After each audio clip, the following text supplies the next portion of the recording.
जी, ये board of peace तो असल में एक साइड किक है। ये असल तो ये वर्ल्ड इकनॉमिक फोरम की मीटिंग है स्विट्ज़रलैंड के अंदर, डेवोस के अंदर। वहाँ पे सारी दुनिया के जो है लीडर्स वहाँ आए हुए हैं, और पाकिस्तान से भी अल्हम्दुलिल्लाह हमेशा की तरह एक जहाज़ भर के जो है प्राइम मिनिस्टर जो है अपने वज़रा के साथ वहाँ पहुँचे हुए हैं।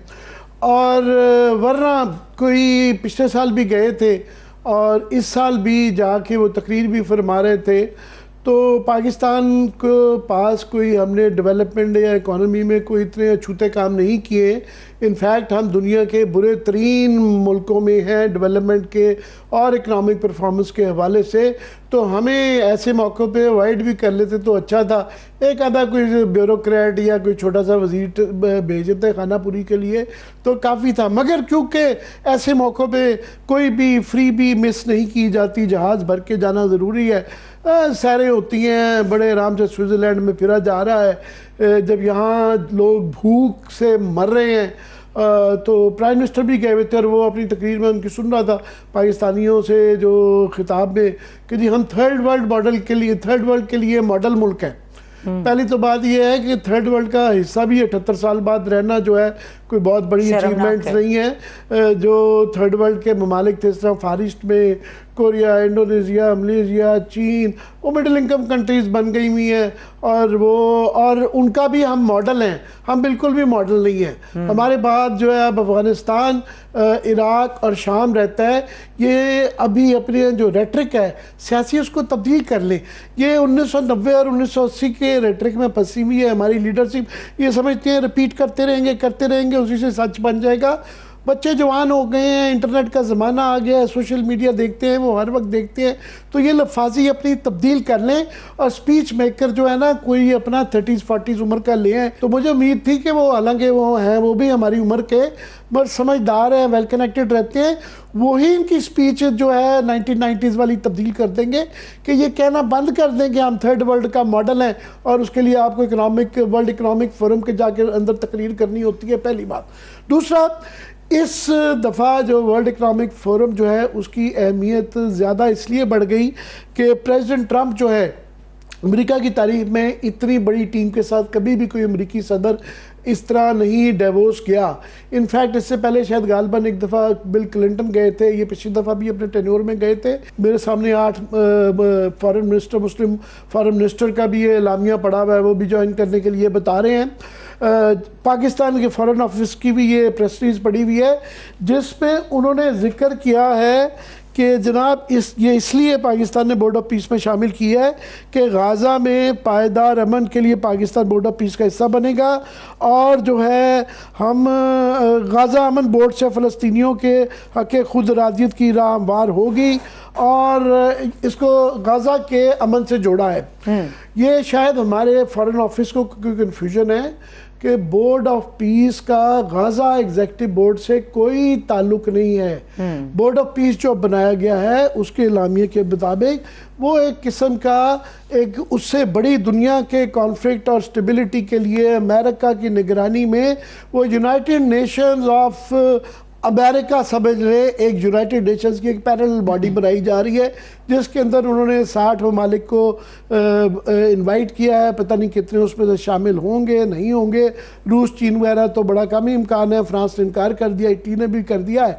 बहरहाल बल्कि यूनाइटेड नेशंस ऑफ अमेरिका भी नहीं, यूनाइटेड नेशंस ऑफ ट्रंप इसको आप कह लें, क्योंकि इसके जो चेयरमैन हैं वो प्रेसिडेंट ट्रंप खुद होंगे जिनके पास वीटो इख्तियार होगा और वो उनकी मर्ज़ी से 3 साल के बाद भी वो अगर छोड़ना चाहें तो छोड़ें, वरना वो अपना सक्सेसर अनाउंस करेंगे।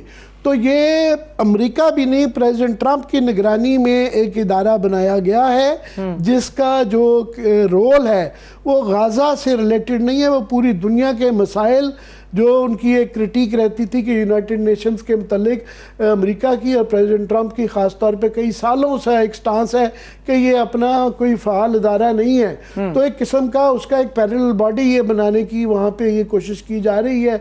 इसका क्या एजेंडा है, कितना वो कामयाब होते हैं नहीं होते हैं, इसके ऊपर तफसीलन आने वाले दिनों में भी बात रहेगी, हम भी बात करेंगे अपने गेस्ट के साथ और इसके बेसिक स्ट्रक्चर पे बिल्कुल आमिर साहब बात करेंगे और ख़ास खास तौर पे इसकी फॉर्मेशन के बाद ISF का क्या शेप एंड स्ट्रक्चर होगा, उसके ऊपर भी बात करेंगे। गेस्ट हमारे साथ मौजूद हैं, उनको वेलकम करेंगे। हमारे साथ साबिक वफाकी वजीर दानियाल अजीज और तजियाकार सकलैन इमाम साहब मौजूद हैं। जी आमिर साहब। जी बहुत शुक्रिया आप दोनों मेहमानों का हमें ज्वाइन करने का। दानियाल आपकी इजाज़त से मैं सकलैन इमाम से लंदन में सकलैन इस वक्त मौजूद हैं, इनसे शुरू करना चाहूँगा। सकलैन, आज की जो प्रेसिडेंट ट्रंप की जो तकरीर थी उसका 80% हिस्सा जो था उन्होंने यूरोपियंस की जो है तनकीद के ऊपर जो है खर्च किया, और ज़्यादातर वो ग्रीनलैंड के मतलब था कि हमने बड़ा एहसान किया कि सेकेंड वर्ल्ड वॉर में हमने ये छुड़वा लिया था जर्मन से और फिर हमने वापस दे दिया। हम फोर्स तो यूज़ नहीं करेंगे, मगर फोर्स का तकरीबन धमकी भी साथ में थी कि हम बड़े नाखुश होंगे। और यूरोपियंस की खराबियाँ कि यूरोपियन पीछे रह गए हैं, उनकी इमिग्रेशन की पॉलिसी, उनकी इकनॉमिक की, एनर्जी की, ज़्यादातर 80% यूरोपियंस की बेइज्जती में था। तो हमारे जैसे मुल्क जो है नेटो के तमाम ममालिक, क्योंकि जो मिडल ईस्ट के अंदर इराक़, शाम, अफ़गानिस्तान में शामिल रहे इन तमाम जंगों में, तो एक तबका हमारे यहाँ खुश भी होता है कि ठीक है अभी यूरोपियंस की बारी आ रही है। कैसे ओवरऑल आप देख रहे हैं वर्ल्ड इकनॉमिक फोरम पे इस दफ़ा प्रेसिडेंट ट्रंप का आना और इस तकरीर को? देखिए, अगर तो डोनाल्ड ट्रंप साहब डेवोस में ये सोच के तकरीर करने गए थे कि वो सबको लेक्चर देंगे और सुनाएंगे, तो उनकी एक अना की तस्कीन हो गई है कि उन्होंने सबको पकड़ पकड़ के नाम ले लेके प्राइम मिनिस्टर नाम भी लिया उन्होंने, कनाडा के प्राइम मिनिस्टर का, मार्क कार्नी का और दूसरों का भी नाम लिए बगैर इशारतन सबको अपनी तरफ से उधेड़ते रहे। अगर उनका ये ख्याल था कि वो सुनाने गए हैं सबको, तो वो उस लिहाज से उनकी तकरीर अच्छी गई है और उन्होंने सबको सुना भी दिया है।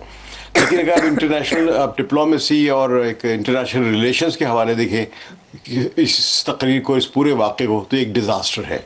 आज ही यूरोप ने अपने जो ट्रेड एग्रीमेंट जो रेटिफाई करना था, यूरोपियन पार्लियामेंट ने सस्पेंड कर दिया कि इसको हम नहीं रेटिफाई करेंगे।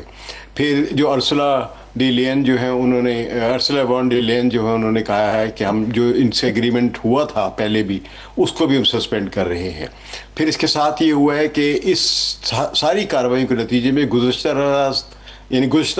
रोज़ जिस तरह अमेरिका की जो स्टॉक मार्केट कोलैप्स कर गई है, वो कहा जा रहा है कि 1.4 ट्रिलियन डॉलर्स की अमाउंट जो है तकरीबन वॉश हो गई, शेयर्स इतने नीचे गिरे हैं। 2 से 2.5% तक डो जोन्स के और नैस्डैक के जो है वो रेट्स, उनका जो इंडेक्स लेवल है वो नीचे आया है। तो इट्स ए ह्यूज सेटबैक।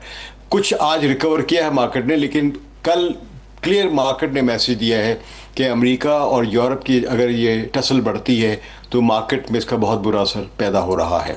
तो इस लिहाज से अगर देखा जाए तो डोनाल्ड ट्रंप को अपने लिहाज से एक शोहरत मिल गई है, जिस तरह के वो एक बुली करते फिर रहे हैं रेस को, लेकिन अमेरिका के लिए बहुत बड़ा एक डिज़ास्टर की तैयारी हो रही है।